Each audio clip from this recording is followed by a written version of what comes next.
otra paisa, otra prócer, otra líder, líder de los indígenas. Religiosa, creyente, creyó que su misión era convertir a los indígenas de su departamento, que son los Embera, a la religión católica.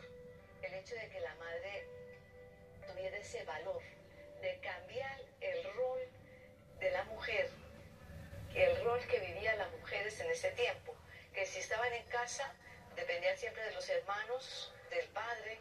Luego cuando estudiaban o iban en el pueblo, en las ciudades, siempre dependían de las autoridades civiles, pero que fueran hombres. Y luego en la iglesia también, dependíamos siempre de la jerarquía. Fue acusada ante la nunciatura, los colonos que estaban en el Urabá antioqueño habían ido a aprovecharse de las tierras de los territorios de los indígenas. Entonces sí fue un cambio que le ganó bastante acusación por eso, porque justamente estaba haciendo cosas que no estaban permitidas y que no era costumbre de que una congregación religiosa femenina la viviera. La madre Laura fue pues una mujer que para su momento llevó los límites de la educación a unos lugares de la sociedad que para ese momento no se contemplaban. Indígenas, niños campesinos, niños de bajos recursos, vamos a ver cómo pues fueron evangelizados y educados por esta comunidad de las Lauritas y cómo ellas trascienden fronteras y llegan a montar y a fundar escuelas en lugares y regiones del país donde para ese momento la educación no estaba dada. Para trabajar entre los indígenas, la madre también concibió como un estilo de vida religiosa diferente, porque ella dice, no, la metodología que vamos a emplear con los pueblos indígenas tiene su base en la pedagogía del amor y la ternura, lo llamó los hijos del alma.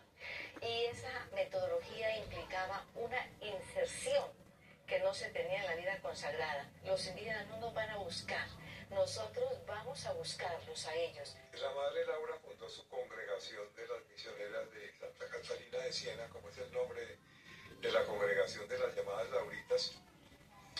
Pero yo debo reconocer que de las primeras personas en el país que se pusieron al lado de los derechos indígenas fueron las misioneras de la madre Laura ya desde los años 70.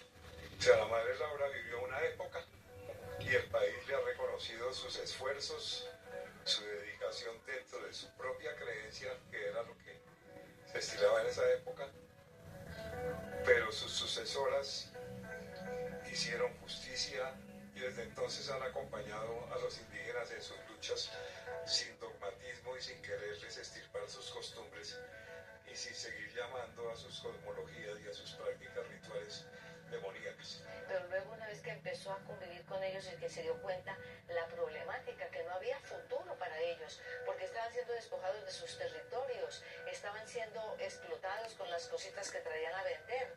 Entonces ella empezó a preocuparse cómo crear leyes que favorezcan las poblaciones indígenas. Le escribió al presidente, le escribió a los ministros, vean señor ministro, estamos aquí en pleno Urey, ni camino, ni carretera, ni balcones, ni teléfono, no hay absolutamente nada para esta región. Y así donde ella estaba reclamaba educación, reclamaba carreteras, reclamaba todo lo que veía que era necesario para esos pueblos. Entonces era el papel de la mujer y entonces era el problema con los misioneros, ¿no? ¿Por qué las mujeres salen al monte a buscar la calificación de los indígenas? Eso nos corresponde a nosotros los hombres, no a las mujeres se quedan ahí esperando que nosotros les orientemos y digamos qué es lo que necesitamos. Entonces la madre lo tenía claro. Nada, el mandato de evangelizar con la vida y con la palabra, con el servicio, con la entrega, es de todos, hombres y mujeres. Desde las prácticas religiosas